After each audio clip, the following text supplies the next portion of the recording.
Përfaqësuesit e Komisionit Venecias kanë ardhur dhe ne ishim një takim me ta, në të cilin kërkojnë mendime dhe opinione të forcave politike para se ata të shprehin rekomandimet dhe opinionet e tyre për ligjin e financimit partive. Në këtë takim theksuam se bashkë me bashkëpunëtorët e mi, theksuam se çështja e financimit partive është çështja më themelore e procesit zgjedhor dhe konkretisht me fakte provuam se në këto zgjedhje në rrafshin e financimit nga parat e buxhetit, diferenca midis dy partive kryesore, Partisë Opozitës, Partisë Demokratike dhe Partisë në qeveri, ka qenë minimumi 700 gjerë në 1000 herë. Diferenca e financimit me parat e buxhetit midis dy forcave kryesore politike shkon nga 700 në 1000 herë. Konkretisht. Duke mos llogaritur, duke përjashtuar totalisht atë çka ligji përcakton për financimin e këtyre partive. Jashtë përcaktimit ligjor, partia në pushtet organizoi në kohën e ndaluar nga ligji 4530 ngjarje me një kosto nga disa qindra euro në 7 milion euro para buxheti, siç ishte Giro d'Italia, një ditë para zgjedhjeve dhe ditën e zgjedhjeve një organizatë private e cila u kontraktuar nga Edi Rama për të ndikuar tek zgjedhësit. Së dyti, u shpërndan, pra kjo është e pa llogaritshme, kjo e 4500, këto nuk janë tek këto 2.7 miliard, jo. Tek Bilerian thash, nëse thash 700 gabova, është të paktën 2700 herë ta marrim me realitet. Po, sepse janë para buxheti këto. Së dyti, ju dha çdo pensionisti ju dha 100 euro dhurat në fushat elektorale para buxheti. Dhurat për vot. Së treti, u falen 2 ditë para zgjedhjeve para që do shkonin në buxhet 2 miliard e 100 milion euro me impakt në mbi 203.000 familje, me impakt në 84.000 biznese aktive. Tjetër, po këto nuk llogaritën këto të fundit, miliarda të rrënjve të kanabisit që u dekretuan 29.000 hektar kundër 200 hektarëve që parashikon te ligji, në një kohë kur një bim kanabis vlerësohet në 1.000 euro të ardhura. Por këto nuk llogaritën dot, sepse këto shkojnë në miliarda në vetvete, shuma stratosferike. Pra, pabarazia ishte në mira herë në financa me para buxheti. Flas gjithmonë paratë e buxhetit.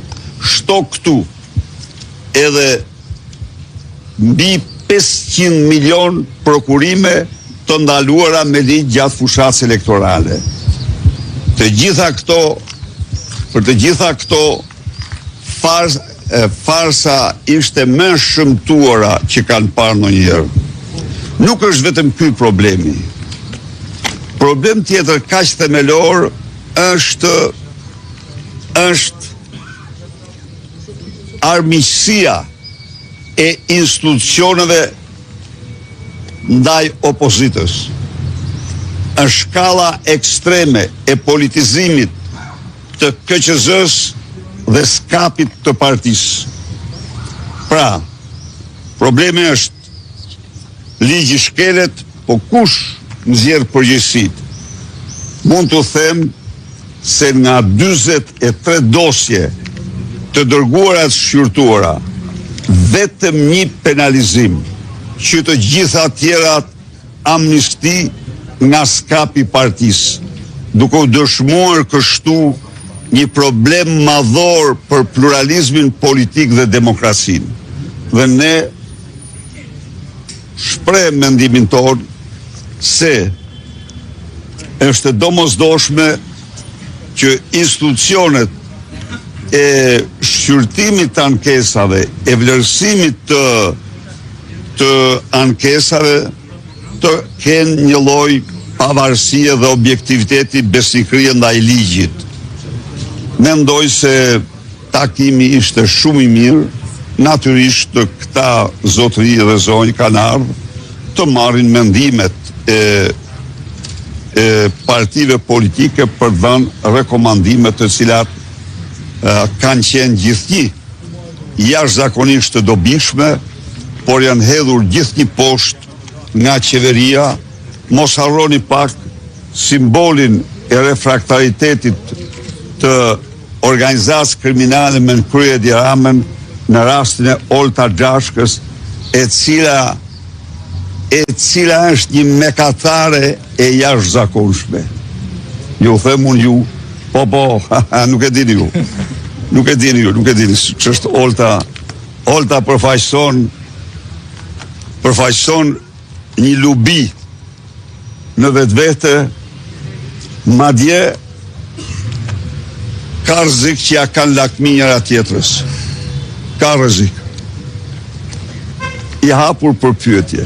Berisha, ju thatë që takimin në mes çështjeve që u diskutuan ishte edhe çështja e financimit të partive. Çështja kryesore, kjo është çështja. Por a është e vërtet që Komisioni i Venecias ka shprehur mos dakordsi dhe ka kundërshtuar draftin e përbashkët të miratuar nga PS dhe PD në Komisionin e Posaçmit të Reformës Zgjedhore?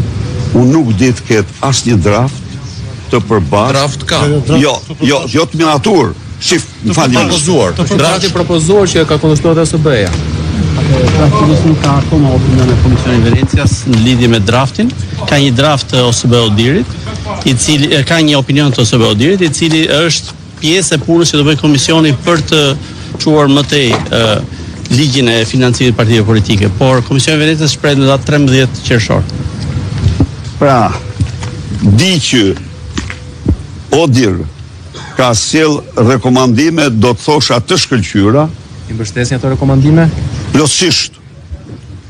Ka bërë një raport të shkëlqyer, të cilin pa diskutim që ne e përfillim dhe e marrim shumë parasysh, natyrisht presim dhe rekomandimet e Komisionit Venecias. Nuk di asnjë lloj dakordësie gjerësot me midis drejtuesve të Komisionit Reformë, sepse nuk kanë marrë materialin për shqyrtim, presin të gjitha këto dhe pastaj do shqyrtojnë. Edhe një çështje tjetër të Berisha, juve keni deklaruar në disa konferenca, po edhe sot sapo e theksuat që jeni në akord të plot dhe jeni dakord me të gjitha rekomandimet që ka sjell OSBE-Odir. Por në mesin e rekomandimeve që OSBE-Odir ka sjell, që shumë prej tyre janë dhe kërkesat tuaja, është edhe çështja e depolitizimit të administratës zgjedhore. Jeni dakord edhe me këtë pikë të rekomandimeve të OSBE-Odir? Ky problem është i negociueshëm, do negociohet, mbasi vetë OSBE-Odir ka meritën e veçantë të stigmatizoj jo terroriste, por aty afër në rrafshin politik për zgjedhjet patronazhiste. Ju e morët vesh tani që patronazhistët u bën personazh, ju rryr si balluku në raportin e IBAR. A e lexuat raportin? A e pat ju që damkoseshin rrjetet patronazhistëve dhe është shumë rëndë, po ju problemi është këtu. Prapë unë e them këtu, domethënë, censurimi i raporteve ndërkombëtare që damkosin qeverinë dhe mbrojnë interesat e qytetarëve është një akt jashtëzakonisht i dënueshëm i mafjes së fjalës së lirë. Raporti ka qenë çdo media. Janë pronar, jo, e di si ka qenë ta them unë. Ka qenë ajo që Sali Berisha, Stalini, Sali Berisha Enveri me zgjedhjet e tij. Ajo ka qenë në çdo media. Imagjinoni ju, referendumi i Enverhosh dhe referendumi i Stalinit. I kuptoni këta se ç'bëjt? Edhe thot ka qenë çdo media. Jo, Isa, nuk ka qenë çdo media. I kam nekun. Mund ta kem cituar, por nuk e kanë lexuar pjesët të cilat janë jetike. Ja, për shembull, për herë të parë që në raportet e Bashkimit Evropian damkosen rrjetet patronazhiste. A e thatë ju që kjo është hera e parë? Nuk e thatë. A e cituat ju këtë rresht? Nuk e cituat. Prandaj edhe unë nuk kam tendencë të mohoj asgjë, por natyrisht do mbroj interesat e qytetarëve. Ju doni ta bëni, nuk u lan pronar. Ky është problemi. Është pa vërtet, po. Zoti Berisha, prej zgjedhjeve të 11 majit vitit kaluar ju keni përmendur kanabisin që është mbjell.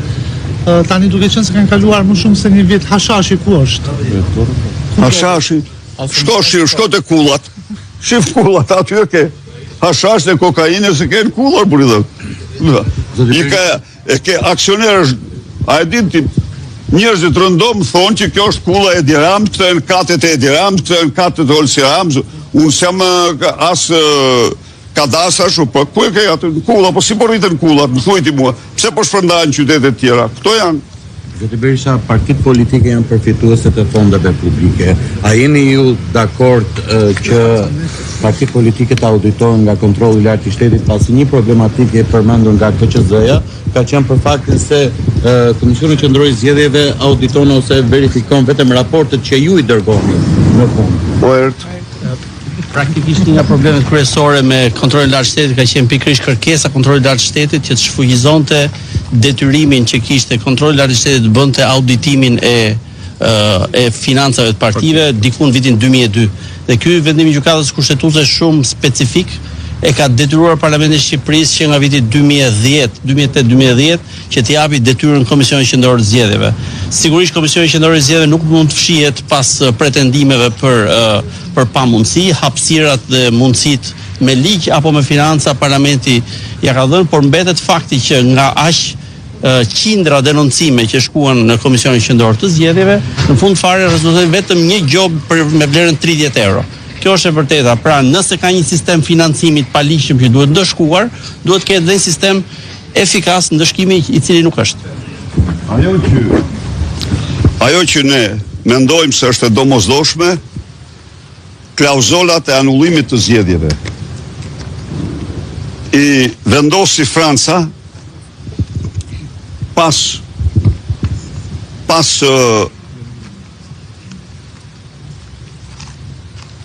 akuzave, të themi, se s'mund të them se janë të vërteta, pas akuzave për financime të paligjshme nga një shtet i huaj i fushatës elektorale.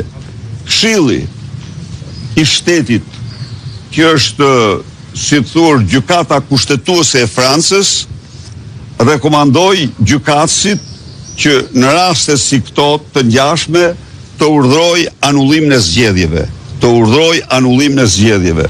Dhe kjo në Republikën Franceze, një vend që ka, domethënë, mbi një shekull që zhvillon zgjedhje dhe që zgjedh presidentet dhe parlamentet e tij me zgjedhje, një vend që në tërësi ka patur dhe ka traditë demokratike të konsoliduar, po ja që i ndodhi dhe pikërisht kjo, për këtë arsye Këshilli i Shtetit, organi, të themi, kushtetues, organi që zëvendëson gjykatën kushtetuese në një farë mënyrë, ka dhënë opinionin që duhet të mos ketë